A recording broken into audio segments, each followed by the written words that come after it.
Hoje o podcast está realmente especial, eu acho que vai ajudar a dissolver aí muitas dúvidas de muita gente sobre um tópico bastante quente, ok? O tema principal de hoje será a prática do jejum intermitente. E para falar disso, eu trago ninguém menos do que uma das maiores autoridades no mundo aí sobre esse assunto, que é o Dr. Jason Fung, que mora aqui no Canadá também. Tanto eu quanto o Dr. Souto, né, respeitamos bastante ele, e nós seguimos o Dr. Jason há bastante tempo, e é uma grande honra aí ter ele aqui participando desse podcast oficial aqui da Tribo Forte.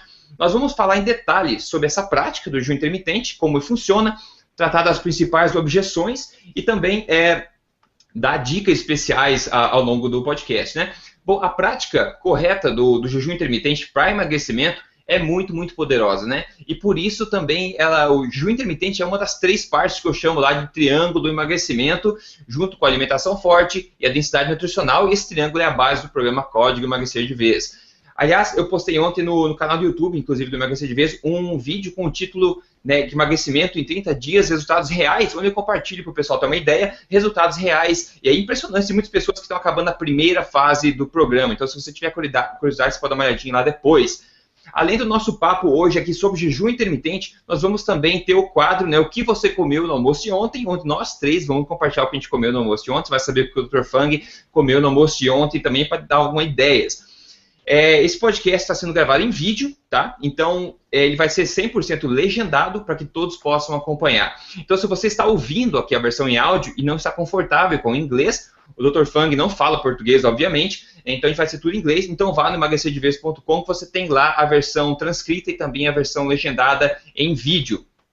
Um lembrete rápido aos membros VIP da Tribo Forte, o bônus do episódio anterior, né, que são as 10 dicas especiais para adaptação à alimentação forte, dadas pelo nutricionista Poliana Freitas, está disponível dentro do portal no episódio número 10 lá dentro.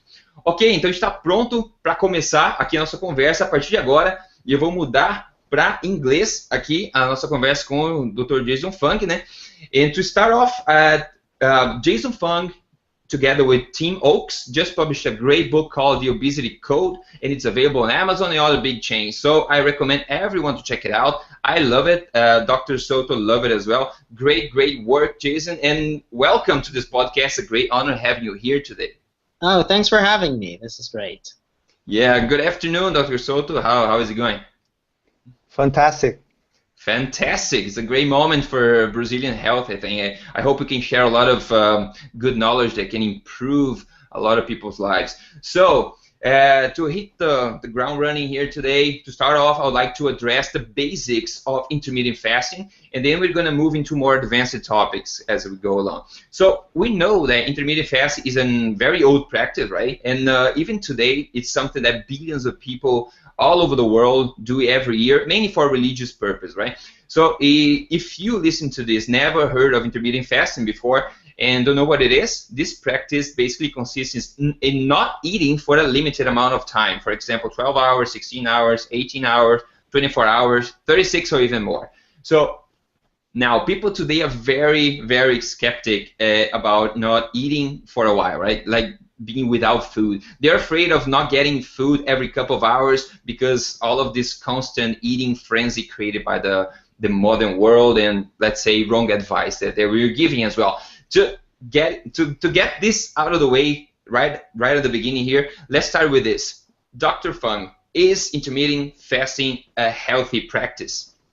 Oh, absolutely. And what you have to understand about fasting is really it's just the flip side of eating, right? So anytime you're not eating, you're fasting. That's technically all we're talking about, right? So if you think about it, you have to have a balance. Like everything in life, you have to balance eating and fasting. So sometimes you should be eating, but sometimes you should be fasting. Where we've gone wrong in the modern world is we've said that we should be eating from the minute that you get up in the morning until the moment that you go to bed, and the only time we're not putting food in our mouth is when we're sleeping, right? And that's really not a practice that has ever been, you know, part of humanity, right? So it's not like we spend every moment trying to eat.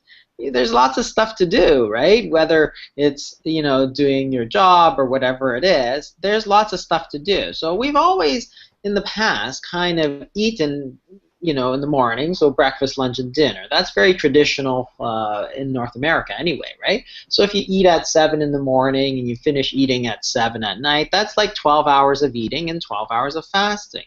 So that's pretty balanced, right? But now if you eat constantly throughout the day, right? So instead of eating breakfast, lunch, dinner, if you look at the United States, because data is easily available there, the United States in 1977, the average meals per day was 3, so breakfast, lunch, dinner. That's fine. When I grew up in the 70s, if you tried to snack, your mom would say, no, you shouldn't snack, you'll ruin your dinner, it's not dinner time, right? So don't eat. And that's just the way it was, and we all lived like that. Now, if you go to 2005, the average number of meals a day is actually 6. This is in the United States. So we've almost doubled the number of times we're eating throughout the day. So if you're eating all the time, it's only logical that you're going to gain weight, right? But for some reason, we think that it's going to make us lose weight. Well, eating more frequently is going to make you lose weight? How is that supposed to work, right? It doesn't even make any sense. That's the whole problem, right? So what you need to do is you need to give your body a chance to digest and to burn off some of the food energy that you've put in your mouth, right? And that's a normal process. So you eat for 10 to 12 hours of the day, and you fast for 12 to 14 hours a day, and everything is balanced and people do very well.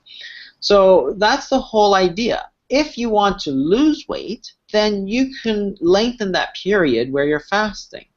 And what's going to happen when you fast? Well, your body is simply going to burn off some of the food energy that you've put in your mouth. And that's all that's going to happen, right? It's not like you're going to die, right? This is the thing that people say, oh, you're fasting for 24 hours. Well, what about all the times that people, you get busy and you wind up working through, eating breakfast and you skip lunch because you're too busy, right? You've gone 24 hours, you haven't eaten, nobody died, right? We've all done it. In fact, half the time when you're that busy, you don't even notice it. So what's actually happened in the body? Well, your body's just burning off some of the stored food energy. You store food energy as sugar and fat. And you burn some of that sugar, and if you burn through all that sugar, you burn some of the fat too. Well, that's all. That's all that happens. And it's okay, right? We get this idea that, wow, you're going to kill yourself, or you're going to ruin your metabolism, or you're going to do all these bad things.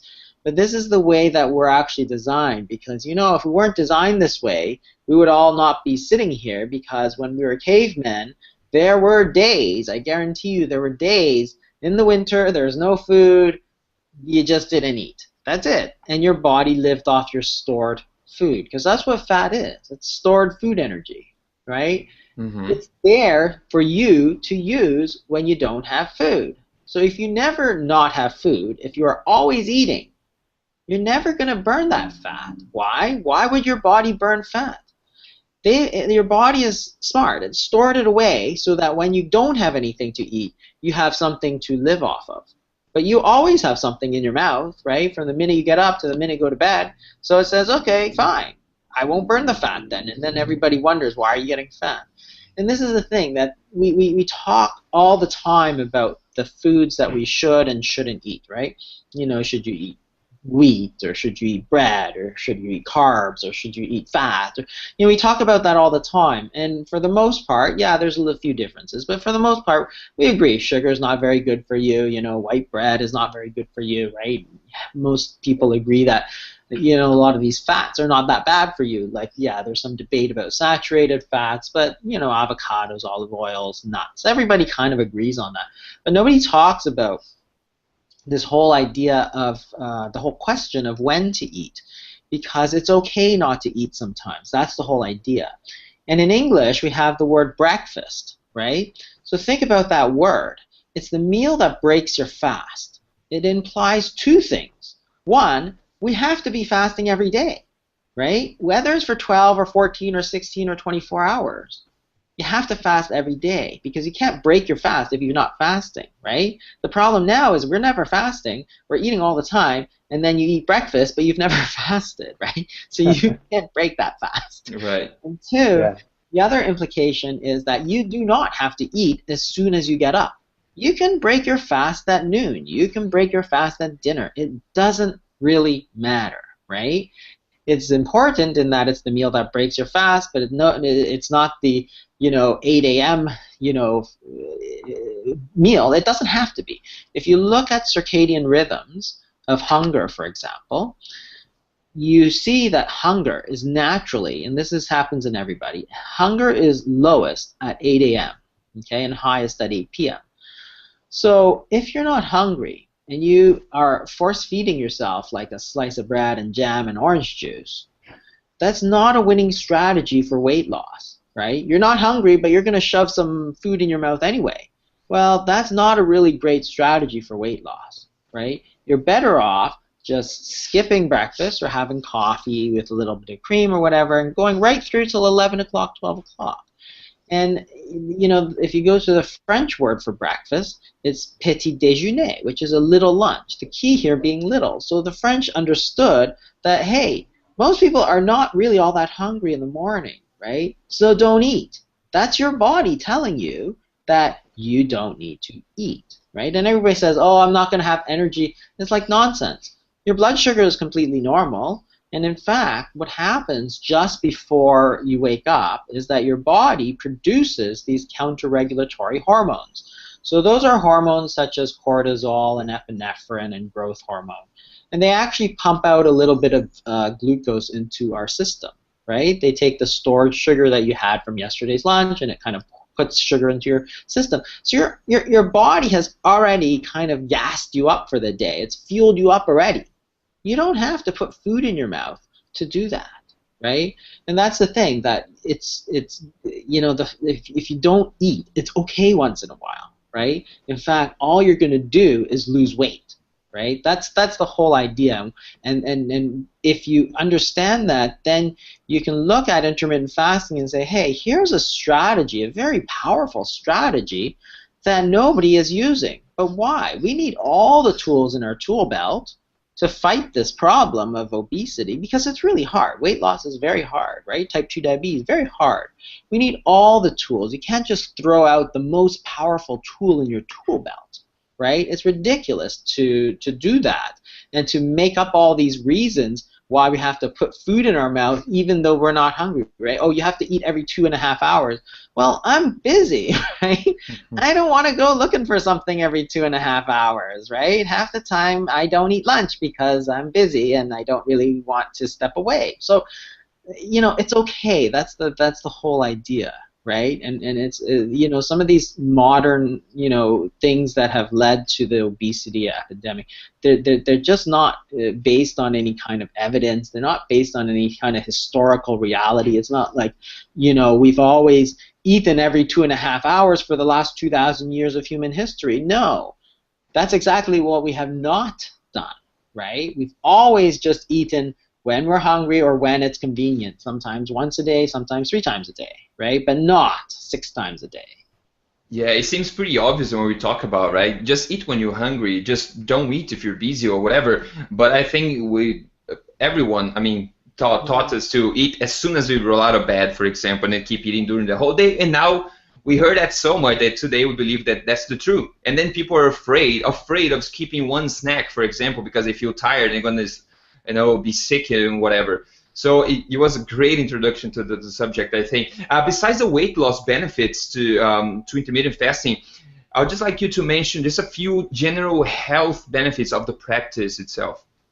Yeah, and there's actually a lot of benefits to fasting that we don't even realize. So the most obvious is weight loss, right? So weight loss, obviously, if you don't eat, your weight will come down. So that's pretty obvious. The other one, of course, that's pretty obvious is for type 2 diabetics.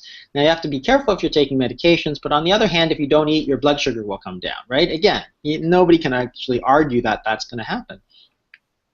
So if your blood sugar comes down, you don't need to take medications, right?